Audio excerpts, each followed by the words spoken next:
sambil bisa tukar pikiran.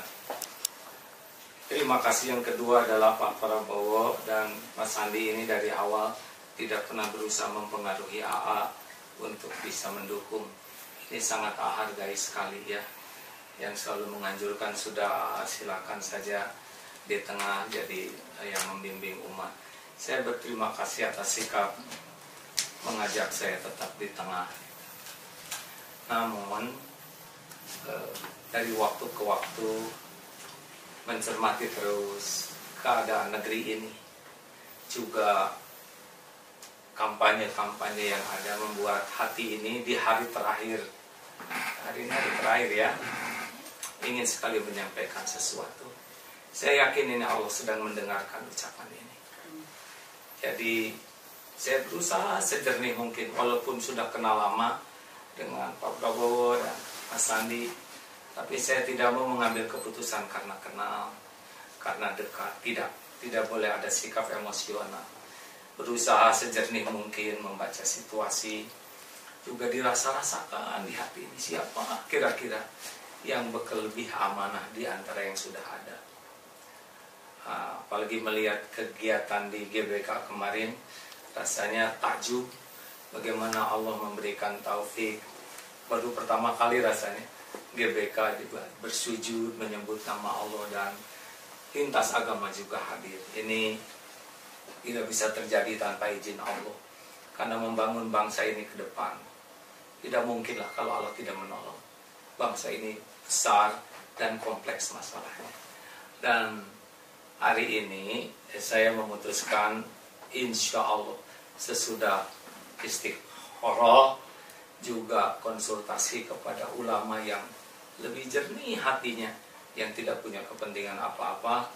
Bismillah, saya memilih 02 Pak Prabowo dan Pak Sandi sebagai pilihan hati saya.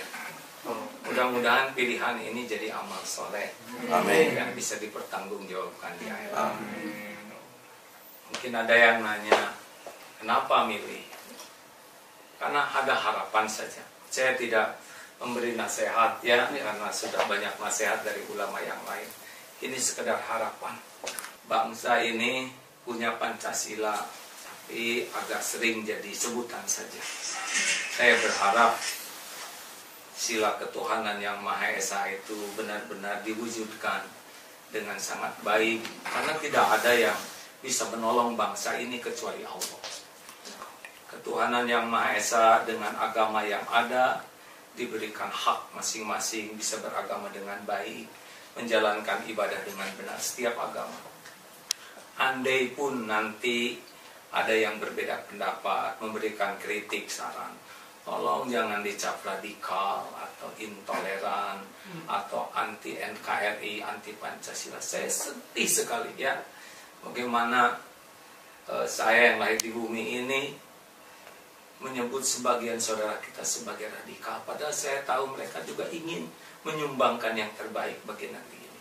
Jadi besar harapan kalau Bapak ditakdirkan jadi presiden nanti, raih sehingga umat beragama itu bahagia berada di Indonesia.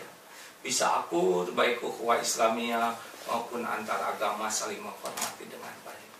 Karena dengan bagus agamanya, akhlak bagus, insya Allah pertolongan Allah datang.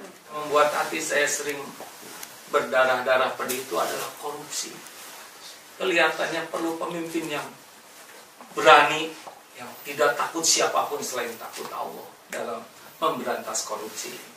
Karena sudah menyeruak, dan korupsi inilah yang membuat ketimpangan sosial. Proyek-proyek raksasa didapat dengan menyuap, menjual banyak aset dengan menyuap. Rakyat makin miskin, yang kaya makin kaya. Jadi budaya korupsi menurut pandangan saya penyebab ketimpangan, ketidakadilan, dan kerusakan ekonomi di masyarakat.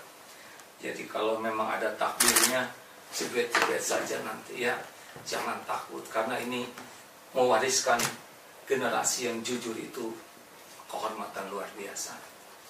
Kalau nanti ada menteri yang korupsi gitu, makanya sebelum jadi menteri nanti di penjara dulu lah beberapa hari ya, supaya nyobain bagaimana sel isolasi itu.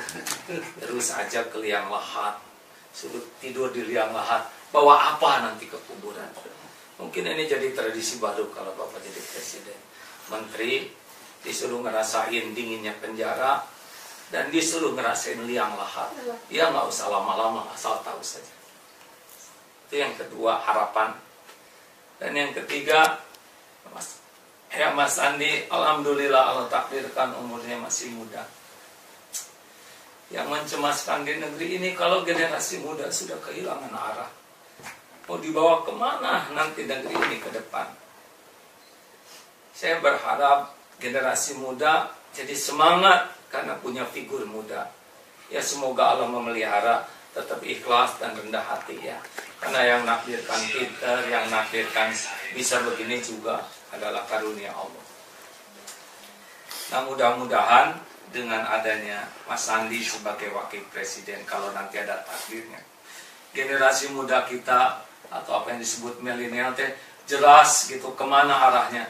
Jangan semata-mata milenial tetapi tidak jelas. Karena harus jelas, harus punya nilai keagamaan yang baik, kecerdasan, dan ada lagi entrepreneurship.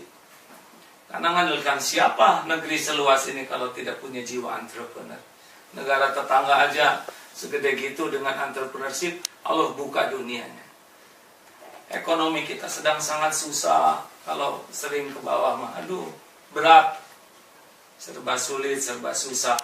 Nah, mudah-mudahan dengan kreativitas membangun ekonomi, entrepreneurship, juga generasi muda yang punya greget untuk membangun negeri ini, syariatnya lewat kehadiran Mas Andi ini makin bangkit.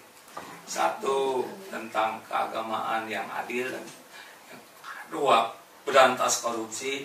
Yang ketiga, bangun ekonomi dan generasi muda. Itu saja sih harapan saya. Mudah-mudahan tidak muluk-muluk. Boleh saya tambahkan dikit aja ya. Kalau nanti takdirnya memang ada, kan yang menentukan Allah. Misalkan jadi, kalau mau syukuran, jangan hura-hura. Banyak yang terluka hati rakyat, lihat hura-hura ya. Bagus kalau sujud syukur, ajak semua bersyukur, ajak berbagi lebih banyak lagi ya. Kenapa harus hura-hura? Kerjanya juga belum. Bagaimana kalau nanti tidak bisa bekerja, tambah aib. Mungkin aja semua masyarakat lintas agama bersyukur. Ini yang menang adalah kemenangan bangsa ini, bukan kemenangan kelompok atau perorangan. Alhamdulillah pemirsa, sahabat-sahabat punya hak untuk memilih dan gunakan sebaik-baiknya. Dan saya menghormati, saya juga punya hak untuk memilih dan ingin saya gunakan sebaik-baiknya. Kita tetap satu rumah, Indonesia yang kita cintai. Saya kira tidak ada satupun di antara kita yang ingin merusak rumah kita ini, walaupun mungkin sudut pandangnya berbeda atau caranya yang sedikit berbeda. Mari kita gunakan kejernihan berpikir di dalam menggunakan satu suara ini. Jangan emosional, jangan karena terlalu suka atau tidak suka, jangan. Sayang, tidak ada keputusan baik dari emosional. Yang kedua, rasa-rasakan di hati. Yang mana kira-kira yang bisa memimpin negeri ini? Ada rasanya. Yang ketiga, istiqoroh. Karena Allah yang maha tahu siapa yang terbaik di antara yang baik-baik ini. Lalu datanglah dengan niat baik, bersedekah dulu. Lalu tusuklah dengan Bismillahirrahmanirrahim. Sudah, serahkan kepada Allah selebihnya. Insya Allah, kalau keputusan nanti jujur, adil, itulah keputusan terbaik dari Allah bagi kita. Walaupun tidak sesuai harapan, terima. Karena memang takdir itu Allah yang menguasai. Semoga kita bersama bisa bahu-membahu memberikan yang terbaik bagi negeri Indonesia, amanah Allah yang kita cintai. Ya Arhamar Rahimin, irhamna. Allahumma malikal mulk, tu'til mulka man tasya, wa tanzi'ul mulka mimman tasya, wa tu'izzu man tasya, wa tudillu man tasya, biyadikal khair, innaka ala kulli syai'in qadir. Doa yang maha mendengar, bangsa ini ciptaanmu, milik-Mu. Titipkan kepada kami pemimpin yang takut padamu, pemimpin yang adil, pemimpin yang amanah, pemimpin yang lurus, yang mencintai negeri ini ya Allah, yang mencintai umat. Duhai Allah, Engkaulah yang maha tahu segala yang tersembunyi. Engkau mendengarkan setiap jeritan hati. Kami mohon tunjuki kami ya Allah, agar kami dapat melakukan yang terbaik untuk negeri yang kami cintai. Engkaulah pelindung yang maha kokoh, pengabul setiap doa. Rabbana atina min ladunka rahmah wa hayyi lana min amrina rasyada. Rabbana atina